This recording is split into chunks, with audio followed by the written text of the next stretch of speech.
খবর হচ্ছে নতুন কর্মসূচি নিয়ে মাঠে নামছে বিএনপি এবং সমমনা দলগুলো। কয়েকটি বিষয় নিয়ে বিএনপি এবং তার সমমনারা বিরক্ত। যেমন নির্বাচনের একটা সুস্পষ্ট তারিখ। হঠাৎ করে জাতীয় নির্বাচনের তারিখের সম্ভাব্য দুটি অ্যানাউন্সমেন্ট দেওয়ার পর তারপর স্থানীয় সরকারের নির্বাচনটা সামনে আনা এবং দ্রব্যমূল্য ভ্যাটের আওতা বাড়ানো, এই সমস্ত ঘটনাগুলো নিয়ে বিএনপির মধ্যে এবং সমমনাদের ভেতরে একটি ক্ষোভ তৈরি হয়েছে এবং তার প্রেক্ষিতে তারা বৈঠক করেছে এবং বৈঠকে তারা নতুন কর্মসূচি নিয়ে মাঠে নামার সিদ্ধান্ত নিয়েছে। আগামী 2-3 দিনের মধ্যেই কর্মসূচির ঘোষণা আসবে। শনিবার বিএনপির সমমনা 12 দলীয় জোটের প্রধান মোস্তফা জামাল হায়দার সাংবাদিকদের এই কথা বলেন। এর আগে বিএনপির সঙ্গে বৈঠক করে সমমনা 12 দলীয় জোটের নেতারা। তিনি জানান, বিদ্যমান রাজনৈতিক পরিস্থিতি, সমস্যা এবং সংকট নানা বিষয়ে 2 ঘণ্টাব্যাপী আলোচনা করেছি। 2-3 দিনের মধ্যে দেশবাসীর সামনে আমাদের পরবর্তী কর্মসূচি ঘোষণা করব। মোস্তফা জামাল হায়দার বলছেন, 5ই আগস্টের বিজয় আজকে বিভিন্নভাবে বিপদগ্রস্ত হতে চলেছে। আমরা সবাই উপলব্ধি করছি জুলাই আগস্টের ফ্যাসিবাদী বিরোধী সংগ্রামী মেজাজ সেটা কিছুটা হলেও হারিয়ে যেতে বসেছে। আমাদের ঐক্যে কোথায় যেন একটা চিড় ধরেছে।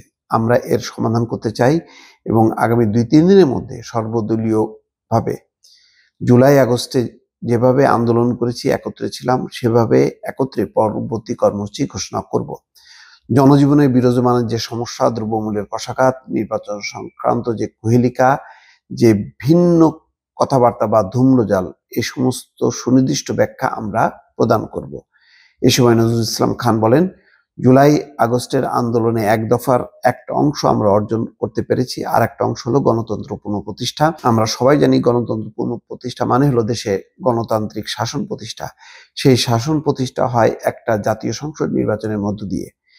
আমরা সেটার জন্য অপেক্ষা করছিলাম, কিন্তু সম্প্রতি নানা জনে নানা কথা বলতে শুরু করেছে। অন্যান্য কিছু নির্বাচনের কথা আলোচনা হচ্ছে। আমরা মনে করি যেটা গোটা আকাঙ্ক্ষার সঙ্গে সঙ্গতিপূর্ণ নয়। তার মানে বোঝা যাচ্ছে যে ওই যে হঠাৎ করে স্থানীয় সরকার নির্বাচন, সেই নির্বাচনের কথা বলাতে বিএনপির মধ্যে একটি সন্দেহ সংশয় যে হয়তো সরকার জাতীয় নির্বাচনের আগে স্থানীয় নির্বাচন দিয়ে সবাইকে ব্যস্ত রাখতে চায়। বিএনপির অবস্থান হলো এই যে আগে জাতীয় সংসদ নির্বাচন এবং সেই নির্বাচিত সংসদ সংবিধান সংস্কার সহ বাকি সংস্কার কর্মসূচি বাস্তবায়ন করবে।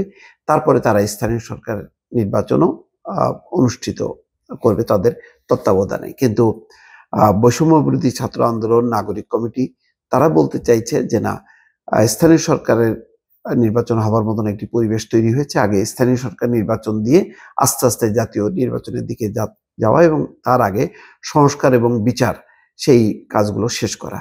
এগুলো নিয়ে একটা মতবিরোধ আছে।